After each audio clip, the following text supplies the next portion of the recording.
السلام عليكم. الزمالك النهارده قدم تظلم للجنة التظلمات في اتحاد الكورة ضد قرار رابطة الأندية في احتساب نتيجة مباراة الزمالك والأهلي 3 نقط للزمالك، ولكن إلغاء خصم 3 نقط إضافية من الأهلي. وبيراميدز كمان قدم التظلم. وطبعا الأهلي كان مقدم تظلم على القرار الأول، كان فيها خصم ال3 نقط بالإضافة إلى 3 نقط تانيين.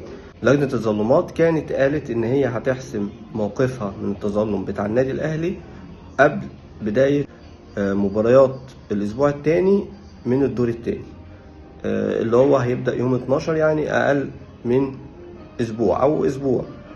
هل هيتم الرد على تظلم الزمالك وبيراميدز ولا الموضوع هيتأخر؟ لكن الخطوات اللي المفروض الزمالك وبيراميدز هيعملوها هي بعد قرار لجنة التظلمات هيروحوا التسوية اللي هي مش موجودة، لكن هيقدموا في اللجنة الأولمبية يقولوا إن إحنا عايزين نعمل قضية أو نرفع قضية من التسوية، فهيتم الرد عليهم إنه مفيش مركز تسوية حاليا.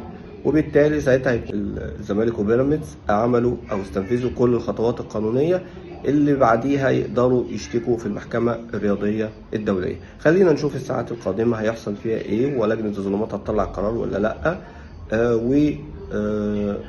الأحداث اللي هتحصل بعدها.